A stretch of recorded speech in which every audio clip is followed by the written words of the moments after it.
Should, यानी कि अगर मैं एनसीएफ 2005 की बात करूं तो प्राथमिक लेवल का जो करिकुलम है मैथ्स का वो किस चीज को इंक्लूड करेगा? आंसर कीजिएगा थोड़ा सा ध्यान से। पूजा शुक्ला कमेंट तो ले लिया, बाकी मैं कमेंट्स ले नहीं रही हूं, डिस्कशन पे ध्यान देंगे, ऑलरेडी हम लेट हैं। बताइए एक बार।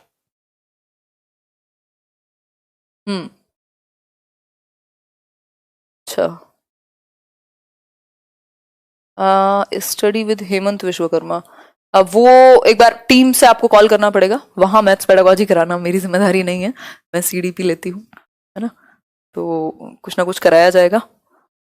एक बार आप कॉल करना टीम को, या मैं एक बार बात कर लूंगी। बताइए एक बार। A option, relate to children's everyday experiences, बात तो ठीक लग रही है। फोकस ऑन प्रोसीजरल नॉलेज, सिर्फ प्रोसीजरल नॉलेज, राइगर प्रोवाइड करना हो, कठोरता लानी है। Prepare children for advanced mathematics, जी नहीं।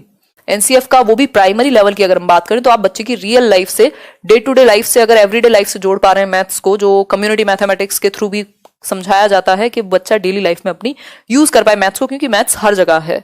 ठीक है बात, आगे बढ़ेंगे, सॉरी आगे बढ़ेंगे। विच of the following is not a characteristic of effective mathematics pedagogy, इनमें से कौन सी एक प्रभावी गणितीय अध्यापन की विशेषता नहीं है, है ना, मतलब आप बेहतर तरीके से मैथ्स पढ़ाते हैं, उसकी विशेषता कौन सी एक नहीं है। देखो अभी बताऊंगी टी शर्ट क्यों नहीं मिला। जिनको रिफंड हुआ है इसका मतलब उनको टी शर्ट नहीं जाएगा, और जिनको जानी होगी उनको पहुंच भी गई होगी। ऐप अभी वर्क नहीं करेगा। आंसर करो, बहुत बढ़िया।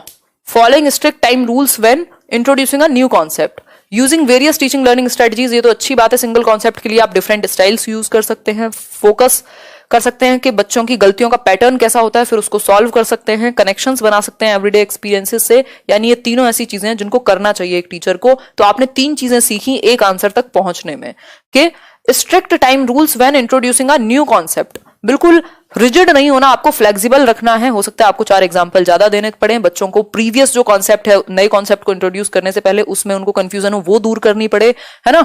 तो फिक्स्ड टाइम रूल नहीं हम यूज करते जब हम नया टॉपिक एक इंट्रोड्यूस कर रहे होते हैं मैथमेटिक्स में। आगे बढ़ेंगे नेक्स्ट क्वेश्चन पर। Which of the following is not an effective strategy to assess primary level students learning in mathematics, यानी कि प्राथमिक स्तर पर विद्यार्थियों के गणित अधिगम का मूल्यांकन करने के लिए निम्नलिखित में से कौन सी प्रभावशाली योजना नहीं है, मतलब इफेक्टिव मेथड नहीं है अगर आप मैथ्स में असेस कर रहे हैं बच्चे को प्राइमरी लेवल पर। आंसर कीजिए। टेस्ट सीरीज अभी नहीं मिलेगी, सबको रिफंड हो गया होगा टेस्ट सीरीज वाला, ऐप को बंद किया गया है कुछ रीजंस के कारण, तो सबको रिफंड हो जाएगा, या जिनको टी शर्ट पहुंचनी थी उनको पहुंच भी गई होगी, है ना, तो उसके लिए क्षमा चाहते हैं भाई। बताइए एक बार। Mention my name but I am a big fan of you, अच्छा you never mention. Qazi Noor, okay. Answer कीजिए एक बार। Designing the tasks to differentiate between rote memorisation and conceptual understanding, ये तो अच्छी बात है। इससे क्या होगा, बच्चे को आपको पता लगेगा, असेस कर पाएंगे आपके इन दोनों के बीच में वो डिफरेंस कर पाता है कि नहीं, रोट मेमोराइजेशन और conceptual understanding. Analysing children's errors to understand their reasoning, ये बात भी सही है। Designing task which elicit more than one level of response, ठीक है। Using primarily group administered task, यानी कि सिर्फ और सिर्फ आप ग्रुप टास्क ही ले रहे हैं, बच्चे को इंडिविजुअल अटेंशन मिल ही नहीं पाती, उसके इंडिविजुअल एरर्स को ध्यान ही नहीं दिया जाता, तो ये प्रॉब्लम हो जाएगी। फिर डी ऑप्शन इसका सही आंसर हो जाएगा, क्योंकि यही गलत है, जो गलत है वही सही है। कोई बात नहीं, नेटवर्क प्रॉब्लम बहुत लोगों की है आज। When asked to write 44, एक बच्चे को 44 लिखने के लिए कहा गया, यानी 44 लिखने के लिए कहा गया। Some students of grade 2 wrote it as 404 या 404 कह सकते हैं, ठीक। 404 लिख दिया बच्चे ने 44 लिखने की जगह पर। कक्षा 2 का बच्चा है। As a teacher, how will you address this? आप कैसे इसको एड्रेस करेंगे, आप कैसे इसको संबोधित करेंगे, क्या करेंगे इसको ठीक कराने के लिए। Correct their answers in their copies में, उनकी कॉपियों में सही उत्तर लिख देंगे। Explain principal of exchange using concrete material, उन्हें मूर्त पदार्थ से विनिमय नियम समझाएंगे। या फिर group them with those who have done it correctly, उनके साथ ग्रुप में डाल देंगे जिन्होंने पहले ये ठीक से कर लिया है। या फिर last option, tell them to find out correct answer. Answer कीजिए एक बार। बी ऑप्शन, बिल्कुल प्रिंसिपल ऑफ एक्सचेंज को आप समझाने का प्रयास करेंगे, कॉन्क्रीट मटेरियल ब्लॉक्स वगैरह यूज करके, जो प्लेस वैल्यू है, वंस टेंस और इन सब का, उसको कॉन्सेप्ट को क्लियर करने की कोशिश करेंगे, ताकि उसको पता लगे कि भाई अगर आपने बीच में 0 लगा दिया तो ये वंस टेंस प्लेस जो है ये 44 नहीं 404 हो गया और इसमें गड़बड़ क्या है। ठीक है बात, आगे बढ़ेंगे तो प्रिंसिपल ऑफ एक्सचेंज समझाएंगे ताकि प्लेस वैल्यू, फेस वैल्यू और 1 टेंस 100 का कॉन्सेप्ट उसको क्लियर हो सके, इकाई दहाई वाला। The main purpose of introducing mapping, mapping से एक क्वेश्चन आता है, मैपिंग को इंट्रोड्यूस करने का मेन मुख्य उद्देश्य क्या है मैथमेटिक्स के करिकुलम में। पहला है टू प्रमोट स्पेशल थिंकिंग, यानी कि आप बेसिकली स्थानिक सोच को उसकी बढ़ावा देंगे, प्रोत्साहन देंगे। टू प्रमोट प्रपोर्शनल रीजनिंग, यानी कि आप आनुपातिक विवेचन को प्रोत्साहन देंगे। To make subject easy and interesting, यानी विषय को सरल और रुचिकर बनाएंगे। या फिर to break the monotony of numbers. Mapping को हम महत्व क्यों देते हैं ये हमसे पूछा गया है, तो थोड़ा सा सोच समझ के आप लोग आंसर करने का प्रयास करेंगे। बताइए एक बार, दीजिए जवाब।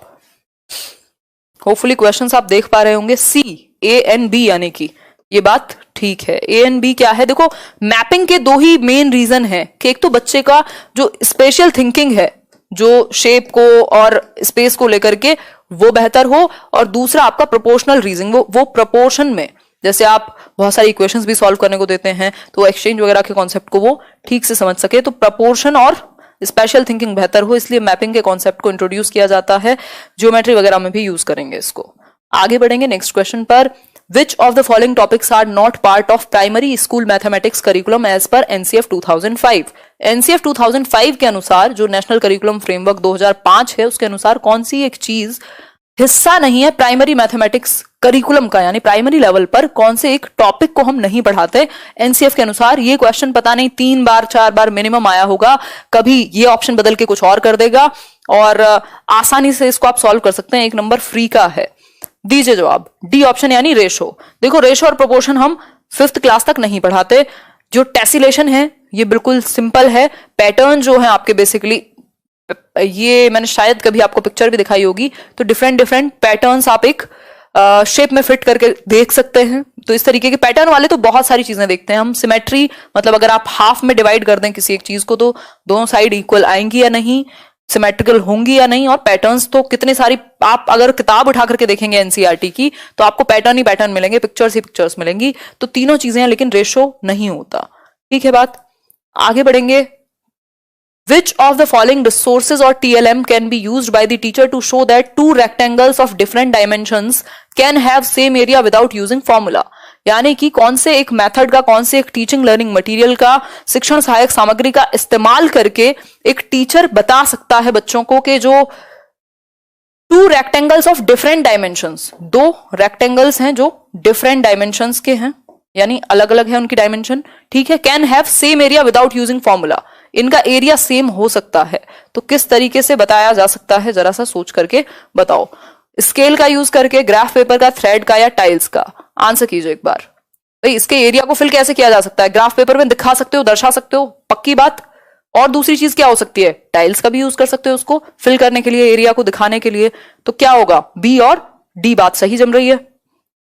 थ्रेड से तो इसका एरिया नहीं दिखा पाओगे ना, पेरीमीटर दिखा पाओगे थ्रेड से तो सिर्फ, और स्केल से फिल तो हो नहीं जाएगा, स्केल से फिर से डायमेंशन पता लगेगी। तो आंसर हो जाएगा बी एंड डी। आगे बढ़ेंगे। Which of the following could be contributing factor to under achievement in mathematics? इस सवाल पे बड़ा बवाल है आजकल, और ये क्वेश्चन है बेसिकली कि अंडर अचीवमेंट का कौन सा एक फैक्टर, कौन सा एक कारण नहीं होगा मैथमेटिक्स में।